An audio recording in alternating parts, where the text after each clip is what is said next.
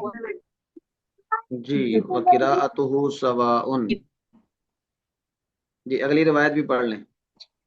قال حدثنا عبد الله بن يوسف قال حدثنا الليث عن سعيد هو المقبري عن شريك بن عبد الله بن أبي نمير أنه سمع أنس بن مالك رضي الله تعالى عنه يقول بينما نحن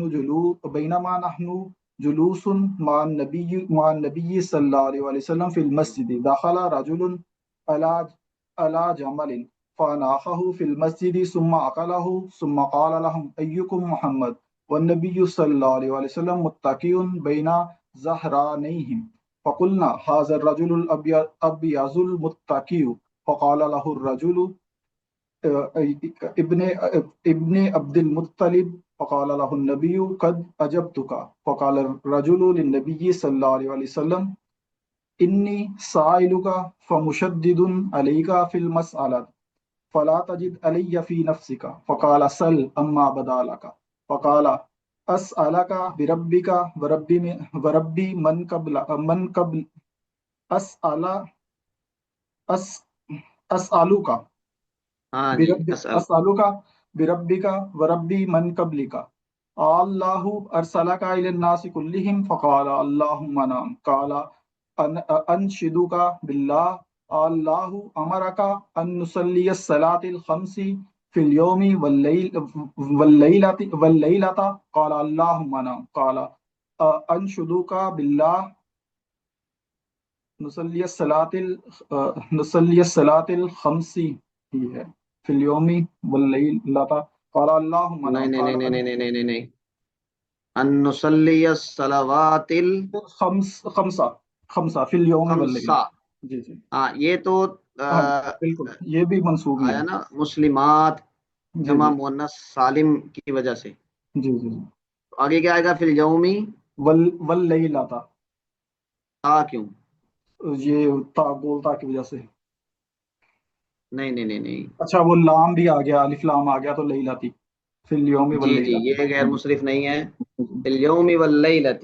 جی قال ہاں جی اللہم نعم قال انشدک باللہ اللہ امرک ان نصوم هذا الشهر من السنة قال اللهم نعم قال انشدک باللہ اللہ امرک ان تأخذ الصدقة من اغنیائنا فتقسمها على فقرائنا فقال النبي صلى الله عليه وسلم اللهم نعم فقال الرجل آمنت بما جئت به وانا رسول من ورائي من قومي وانا زمام بن ثعلبة اخو بني سعد بن بكر رواه موسى وعلي بن عبد الحميدي حميدي عن سليمان عن ثابت عن انس عن النبي صلى الله عليه وسلم بهذا.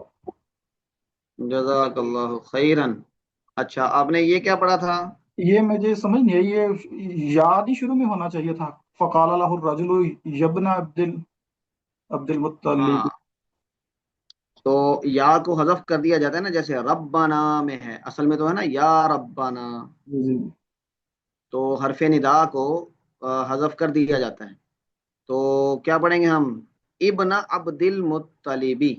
اتنا جی ٹھیک ہے. یہ منادہ مضاف ہے، اور جی جب منادہ مضاف ہو تو وہ منصوب ہوتا ہے، جیسے یا رسول اللہ. جی تو یہاں پر یا اس کو ہم حذف کریں گے تو آئے گا ابن عبد المطلبی، اے عبد المطلب کے بیٹے. اچھا جی، تو یہ امام بخاری ما جاء فی العلم، علم کے بارے میں جو دیگر محدثین کے ہاں رائج طریقے ہیں حدیث کو روایت کرنے کے، اس پر اب روشنی ڈالیں گے۔ اس میں دو ہیں، القراءۃ والعرض۔ قراءت کا مطلب ہے کہ محدث پڑھے اور جو شاگرد ہے وہ سنے۔ العرض علی المحدث کا مطلب یہ ہے کہ شاگرد پڑھے اور جو استاد ہے وہ سنے اور اس کی تصدیق کر دے۔ تو ان دونوں کا کیا حکم ہے؟ تو حسن بصری، ثوری، امام مالک یہ القراءہ کو جائز کہتے تھے، یعنی اگر امام خود پڑھے یا امام کے سامنے پڑھا جائے، ان دونوں صورتوں کو یہ بڑے بڑے محدثین جائز سمجھتے تھے۔ واحتج بعضهم فی القراءۃ علی العالم بحدیث زمام بن ثعلبہ، زمام بن ثعلبہ کی حدیث سے احتجاج کیا ہے، یعنی استدلال کیا ہے بعض محدثین نے، اور وہ یہ والی روایت ہے جو ابھی ہم نے یہاں پہ پڑھ لی، زمام بن ثعلبہ یہ بنو سعد بن بکر کے آدمی تھے، اور اپنے قبیلے کی نمائندگی کرنے کے لیے آپ صلی اللہ علیہ وسلم کے پاس آئے تھے۔ انہوں نے کچھ سوالات پوچھے تھے اور بڑے سمجھدار آدمی تھے۔ ابھی ان کی آپ نے سمجھداری اس حدیث میں ملاحظہ کی ہے کہ بے تکلف بندہ بڑا اچھا ہوتا ہے، وہ تکلفات میں نہیں پڑتا اور مطلب کی بات کرتا ہے۔ اور آپ صلی اللہ علیہ وسلم کا ادب احترام اپنی جگہ پہ، لیکن جب سوال پوچھا تو ساتھ یہ وضاحت کر دی۔ میری آواز آ رہی ہے جی؟ جی جی سر سر کلیئر۔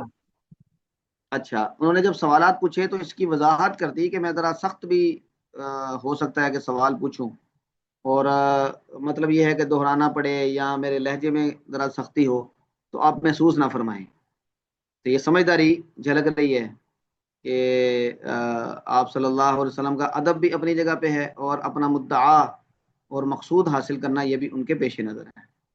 تو اس سے اس کو یہ کہتے ہیں کہ یہ گویا کہ قراءت علی العالم ہے۔ زمام بن ثعلبہ کو اگر آپ دیکھیں تو آپ صلی اللہ علیہ وسلم کے سامنے جو باتیں وہ کہہ رہے ہیں، ایسا لگتا ہے کہ ان کو پہلے سے پتہ ہے، وہ تصدیق کے لیے کہہ رہے ہیں۔ جی کیا اللہ نے آپ کو بھیجا ہے؟ کیا اللہ نے کہا ہے 5 نمازیں پڑھنی ہیں؟ کیا اللہ نے کہا ہے سال میں روزے رکھنے ہیں؟ تو آپ اس کی تصدیق کرتے جا رہے ہیں، نعم نعم نعم۔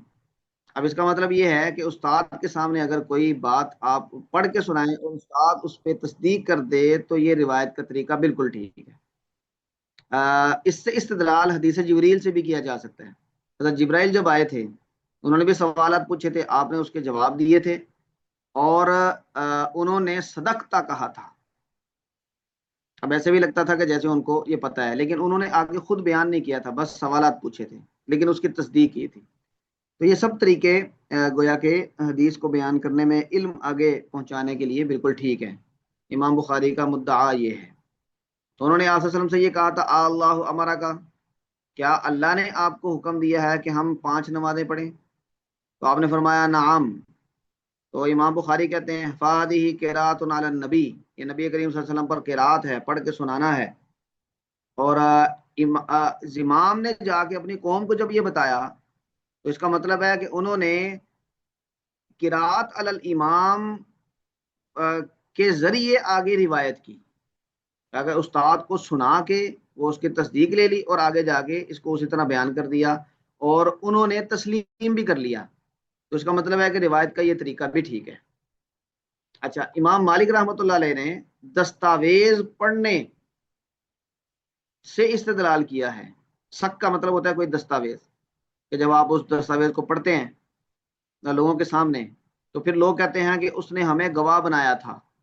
اب وہ پڑھ کے سناتا ہے اور پھر اس پہ گواہی ہو جاتی ہے، اور عام طور پہ ایک آدمی پڑھتا ہے اور باقی سب سننے والے ہوتے ہیں، تو باقی سب کی گواہی پھر معتبر ہوتی ہے۔ تو امام مالک اس طرح استدلال کرتے تھے، اور یہ قراءۃ علیہم پڑھا جاتا ہے، یہ ہر آدمی اس دستاویز کو پڑھتا نہیں ہے۔ اور اسی طرح وَيُقْرَأُ عَلَى الْمُقْرِئِ، پڑھانے والے پر پڑھا جاتا ہے، فَيَقُولُ الْقَارِئُ، اور قاری جو خود پڑھنے والا ہے وہ کہتا ہے اقرأنی فلان، فلاں نے مجھے پڑھایا۔ حالانکہ پڑھا تو اس نے ہے استاد کے سامنے، لیکن استاد کے سامنے پڑھ کے تصدیق لے لینے کا مطلب ہے استاد نے ہی ان کو پڑھایا، اور وہ اسی بات کو آگے جا کے اقرأنی فلان اس طرح بیان کر دیتے ہیں۔ تو آگے یہ مختلف محدثین کے اقوال سے اس پر استدلال کر رہے ہیں امام بخاری۔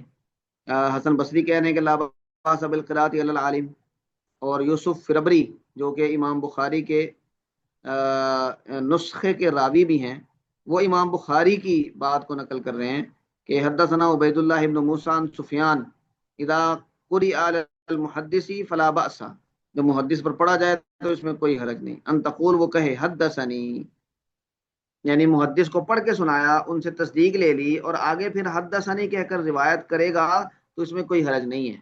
حدثنی کا لفظ یہ صرف استاد کے پڑھنے اور شاگرد کے سننے پر نہیں بولا جاتا، بلکہ شاگرد کے پڑھنے اور استاد کے تصدیق کرنے کے معاملے میں بھی حدثنی کا لفظ بولا جا سکتا ہے۔ تو یہ کہہ رہے ہیں۔ آگے ابو عاصم کے بارے میں کہہ رہے ہیں کہ قراءت علی العالم و قراءتہ سواء، عالم کے سامنے پڑھنا اور عالم کا خود پڑھنا یہ دونوں برابر ہیں۔ گویا کہ اس کو آگے اخبرانی حدثنی کہہ کے بخاری نے یہ اپنا مدعا یہاں پہ بیان کیا، اور زمام بن ثعلبہ کی حدیث ہے، حضرت انس بن مالک رضی اللہ تعالیٰ عنہ سے روایت کرتے ہیں۔ زمام بن ثعلبہ کے بارے میں کہتے ہیں کہ ہم آپ صلی اللہ علیہ وسلم کے ساتھ بیٹھے تھے کہ مسجد میں ایک آدمی داخل ہوا، علی جمل، ایک اونٹ پر سوار ہو کے۔ اس کا مطلب وہ مسجد میں اونٹ نہیں لے کر آئے تھے، بلکہ مسجد کے ساتھ دروازے کے، فاناخہ فی المسجد، انہوں نے اس کو مسجد میں بٹھایا۔ تو مسجد میں بٹھانے کا مطلب یہ ہے کہ مسجد کے دروازے کے قریب بٹھایا، ثم عقلہ، پھر باندھ دیا، اور پھر پوچھا ایکم محمد، اب یہ ان کی بے تکلفی کی دلیل ہے، جرأت والے آدمی تھے۔ تو انہوں نے کہا کہ تم میں سے محمد کون ہے؟ صحابہ کرام عام طور پہ یہ طرز تخاطب استعمال نہیں کرتے تھے، اور نبی کریم صلی اللہ علیہ وسلم اس وقت صحابہ کے درمیان ٹیک لگائے ہوئے بیٹھے تھے۔ تو ہم نے کہا کہ یہ جو خوبصورت سے سفید رنگ کے آدمی بیٹھے ہیں یہ محمد صلی اللہ علیہ وسلم ہیں۔ تو انہوں نے کہا ابن عبد المطلب، اب یہ مخاطب کرنے کا انداز بھی گویا کہ وہ عبد المطلب کو جانتے تھے اور ان کے نسبت سے آپ صلی اللہ علیہ وسلم کو خطاب کیا، تو یہ بھی ان کی بے تکلفی کی علامت ہے۔ تو کلاس میں اگر کوئی بے تکلف اسٹوڈنٹ ہو تو وہ ساری کلاس کے لیے مفید ہوتا ہے، وہ پوچھتا ہے اور ساری کلاس اس کے پوچھنے کی وجہ سے بہت سارا علم حاصل کرتی ہے۔ تو آپ نے فرمایا قد اجبتک، مطلب یہ ہے کہ میں نے آپ کو جواب دیا، یعنی میں آپ کی طرف متوجہ ہوں۔ تو انہوں نے پھر کہا کہ میں آپ سے کچھ سوالات پوچھوں گا، فمشدد علیک فی المسئلہ، سوال میں تھوڑی سختی بھی کر سکتا ہوں، فلا تجد علی فی نفسک، تو آپ اپنے دل میں میری طرف سے کوئی رنجش نہ، کوئی برا نہ محسوس کریں۔ تو آپ نے فرمایا سل عما بدا لک، اس کا مطلب ہے کہ استاد کو کھلا دل کے ساتھ شاگرد کے سوالات کو سننا چاہیے، اس میں کوئی سخت سوال بھی آ جائے تو پھر استاد کی یہ ذمہ داری بنتی ہے کہ اس کی سختی کو اگنور کرے اور اس کے جو مقصد ہے سوال کا اس پر فوکس رکھے، تاکہ علم کے افادے استفادے کے راستے میں کوئی چیز رکاوٹ، کوئی ضد، کوئی انا، یہ رکاوٹ نہ ہو۔ تو اس نے پھر پوچھا اور آپ صلی اللہ علیہ وسلم کو اللہ کے واسطے دے کر تصدیق چاہ رہے ہیں، اسالو کا بربک، میں آپ کے رب اور آپ سے پہلے لوگوں کے رب کا یعنی کہ وسیلے سے سوال کرتا ہوں، اللہ ورسلک الی الناس کلہم، کہ اللہ نے آپ کو بھیجا ہے سب لوگوں کی طرف؟ آپ نے فرمایا ہاں۔ انہوں نے کہا کہ اللہ امرک نصلی الصلوات الخمس، کیا دن رات میں اللہ نے آپ کو 5 نمازیں پڑھنے کا حکم دیا؟ آپ نے فرمایا ہاں۔ انہوں نے کہا کہ کیا اللہ نے آپ کو سال میں 1 مہینہ روزہ رکھنے کا حکم دیا؟ آپ نے فرمایا نعم۔ تو آگے زکوٰۃ کا ہے، انتا خود صدقۃ من اغنیائنا، ہمارے امیروں سے زکوٰۃ لو اور ہمارے فقیروں کو دو، کیا یہ اللہ نے کہا ہے؟ تو آپ نے فرمایا نعم۔ تو اب کیونکہ وہ پہلے سے جانتے تھے اور آپ صلی اللہ علیہ وسلم سے براہ راست یعنی یہ سننا چاہ رہے تھے، تو انہوں نے پھر کہا آمنت بما جئت بہ، میں ایمان لایا اس پر جو آپ لائے ہیں، وانا رسول من ورائی من قومی، میں اپنی قوم کا جو میرے پیچھے ہیں میں ان کا پیغمبر ہوں، ان کا نمائندہ ہوں، وانا زمام بن ثعلبہ،